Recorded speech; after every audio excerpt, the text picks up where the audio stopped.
Good morning all of you. Bindeshwari classes में आप सभी लोगों का स्वागत है।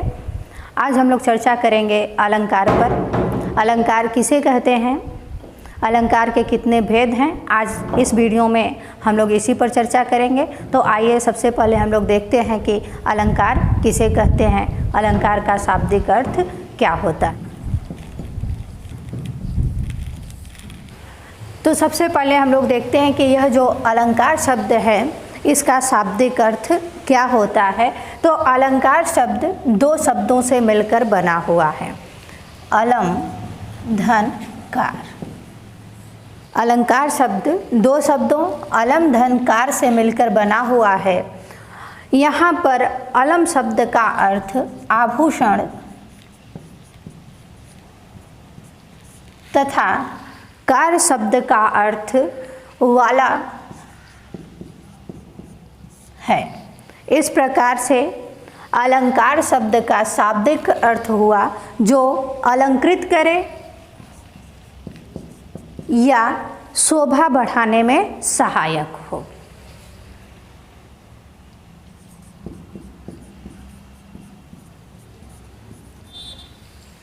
तो यह तो हो गया अलंकार शब्द का शाब्दिक अर्थ। अलंकार शब्द दो शब्दों अलम धनकार से मिलकर बना हुआ है। यहाँ पर अलम का अर्थ आभूषण तथा कार का अर्थ वाला है। इस प्रकार से अलंकार शब्द का शाब्दिक अर्थ जो अलंकृत करे या शोभा बढ़ाने में सहायक हो, यह तो हो गया इसका शाब्दिक अर्थ। जिस तरह से किसी स्त्री का आभूषणों को पहनने पर उसका सौंदर्य बढ़ जाता है, उसी तरह से काव्य शास्त्र में अलंकारों के प्रयोग से काव्य की शोभा बढ़ जाती है। अब आइए हम लोग देखते हैं कि अलंकार की परिभाषा क्या है। तो अलंकार की परिभाषा है ऐसे तत्व जो काव्य की शोभा बढ़ाने में सहायक हों, उन्हें हम अलंकार कहते हैं। परिभाषा क्या है? परिभाषा है कि ऐसे तत्व जो काव्य के सौंदर्य को बढ़ाने में सहायक हों, ऐसे तत्वों को हम अलंकार कहते हैं।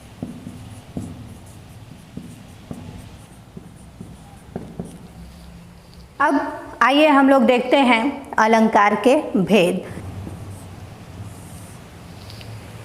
अलंकार के दो प्रकार होते हैं। कौन कौन से? शब्दालंकार और अर्थालंकार।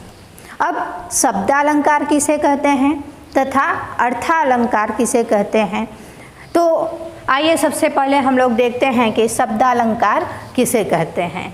तो यहाँ पे आप देख रहे हैं कि यह जो शब्दालंकार है यह दो शब्दों से मिलकर बना है। एक यहाँ तक, इसको यह शब्द धन अलंकार, इसमें दीर्घ संधि है, शब्द धन अलंकार मिलकर के शब्दालंकार हो गया है। तो ऐसे अलंकार जिनमें शब्द के माध्यम से काव्य की शोभा बढ़ती है उसे हम शब्दालंकार कहते हैं। शब्दालंकार में जो काव्य की शोभा बढ़ती है, कविता की शोभा बढ़ती है, वह शब्दों के माध्यम से बढ़ती है।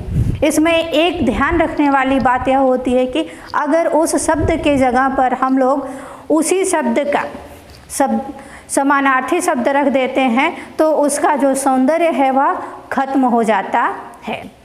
तो शब्दालंकार शब्द के माध्यम से काव्य की शोभा बढ़ती है।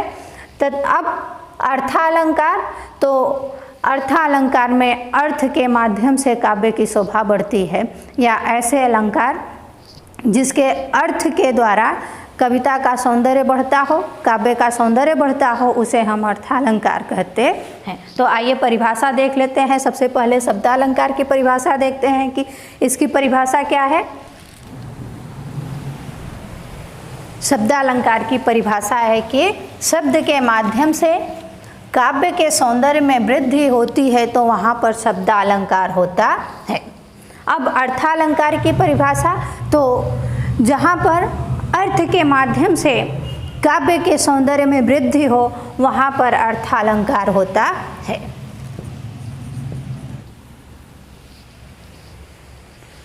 तो आइए अब हम लोग चर्चा करते हैं कि शब्दालंकार के कितने भेद होते हैं। शब्दालंकार के मुख्यतया 3 भेद होते हैं। कौन कौन से?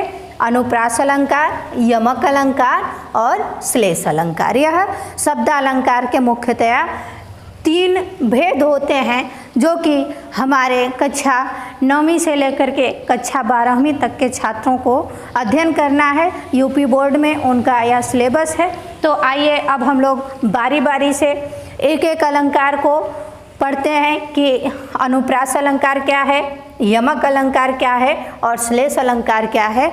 हम लोग अब बारी बारी से इसकी परिभाषा तथा इसका उदाहरण देखते हैं। तो आइए अब हम लोग देखते हैं कि अनुप्रास अलंकार किसे कहते हैं, इसकी परिभाषा क्या है तथा इसका उदाहरण क्या है।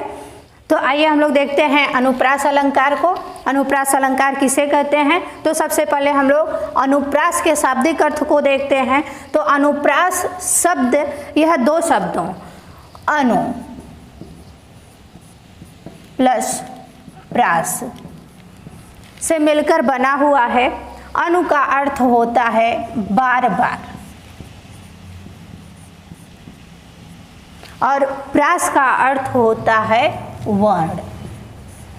अर्थात जब एक ही वर्ण की आवृत्ति बार बार हो तो वहाँ पर अनुप्रास अलंकार होता है। एक ही वर्ण की आवृत्ति हो तो वहाँ पर अनुप्रास अलंकार होता है। अब इसकी परिभाषा हम लोग देखते हैं।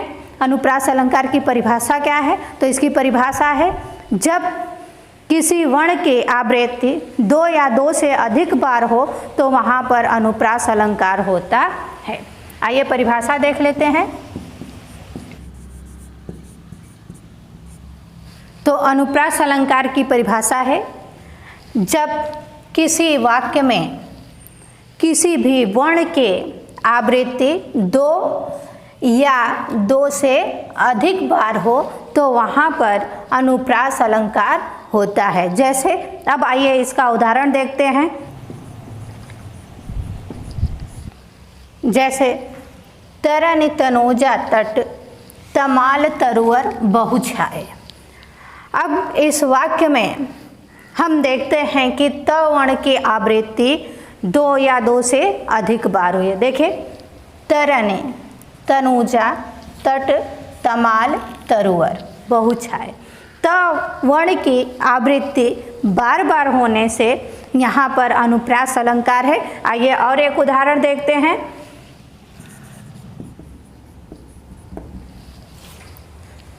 चारों चंद्र की चंचल किरणें खेल रही हैं जलथल में।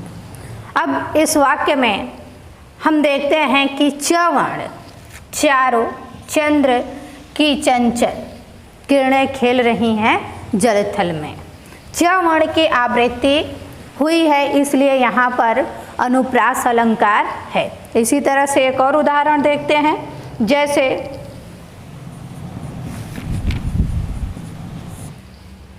गोपी ग्वाल गाई गोसुत सब अति ही दीन बेचारे। अब इस वाक्य में हम देखते हैं कि ग वर्ण की आवृत्ति बार बार होने से यहाँ पर अनुप्रास अलंकार है। तो अब इन उदाहरण के माध्यम से आप लोग समझ गए होंगे कि अनुप्रास अलंकार किसे कहते हैं। आइए अब हम लोग चर्चा करते हैं यमक अलंकार पर कि यमक अलंकार किसे कहते हैं, इसकी परिभाषा क्या है और तथा इसके उदाहरण को हम लोग समझने की कोशिश करते। तो यमक अलंकार की परिभाषा देखते हैं। जब किसी वाक्य में एक ही शब्द की आवृत्ति भिन्न भिन्न अर्थों में हो तो वहाँ पर यमक अलंकार होता है। यमक अलंकार की परिभाषा क्या है? जहाँ पर एक ही शब्द की अनेक बार भिन्न भिन्न अर्थों में आवृत्ति हो वहाँ यमक अलंकार होता है।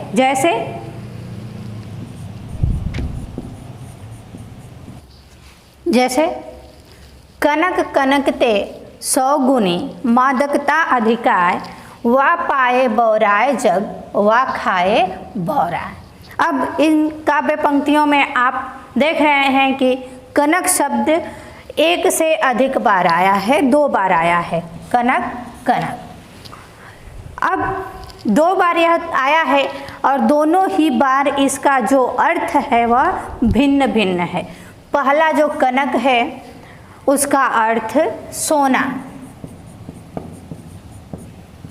तथा दूसरे कनक का अर्थ धतूरा।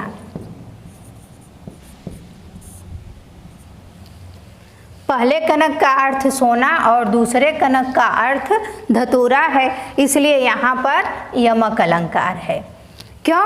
क्योंकि कनक शब्द की आवृत्ति अनेक बार, एक से अधिक बार हुई है तथा इसका अर्थ भी भिन्न भिन्न है, इसलिए यहाँ पर यमक अलंकार है। आइए एक और उदाहरण देखते हैं। देखिए, के किरव की नूपुर ध्वनि सुन, जगत जगत के भूख प्यास। अब यहाँ पे आप देख रहे हैं कि जगत शब्द 2 बार आया। जगत जगत की भूख प्यास शब्द है, इसका अर्थ है जागना। और दूसरे जगत शब्द का अर्थ है पृथ्वी या लोक। इस तरह से यहाँ पर यमक अलंकार हुआ। क्यों? क्योंकि जो जगत शब्द है यह एक से अधिक बार आया है तथा हर एक बार उसका जो अर्थ है वह भिन्न भिन्न है। पहले जगति शब्द का अर्थ जागना है और दूसरे जगति शब्द का अर्थ पृथ्वी या लोक है। आइए एक और उदाहरण देखते।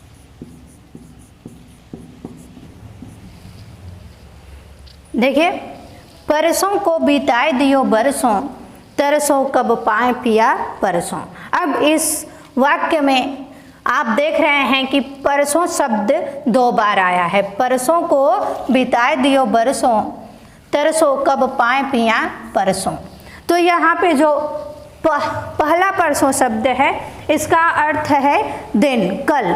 जैसे हम लोग गिनते हैं ना, आज कल परसों, तो यह तीसरा, यह एक कल है, यह दिन है, इसका अर्थ दिन है। और जो दूसरा परसों शब्द है इसका अर्थ है स्पर्श करना।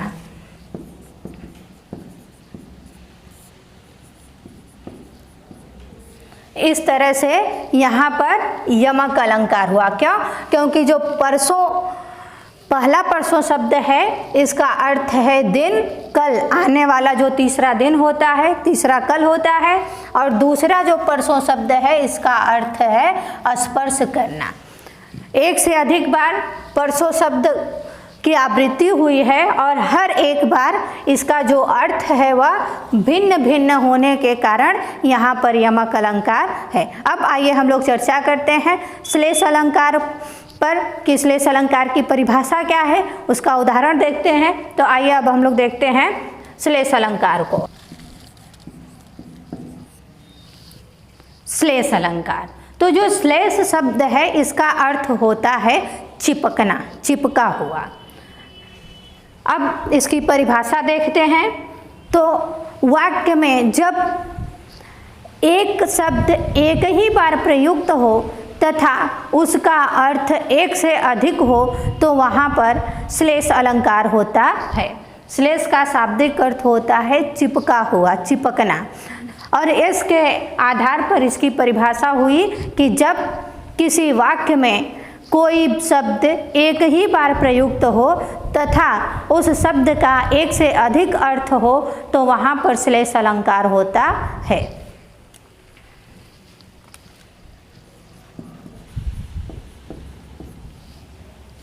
तो श्लेष अलंकार की परिभाषा है, जब किसी वाक्य में कोई शब्द एक बार ही प्रयुक्त हो तथा उसका एक से अधिक अर्थ हो वहाँ पर श्लेष अलंकार होता है। जैसे आइए अब उदाहरण देखते हैं।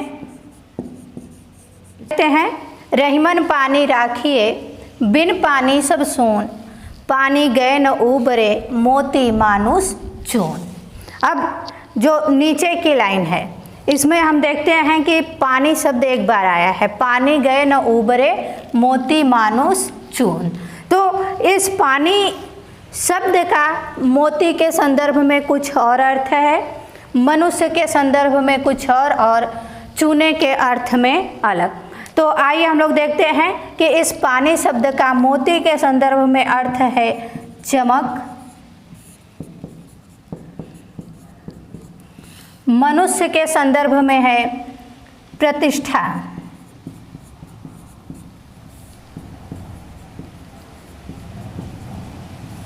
तथा चून यानी चूने के संदर्भ में अर्थ है जल। इस प्रकार से यहाँ पर श्लेष अलंकार है। क्यों?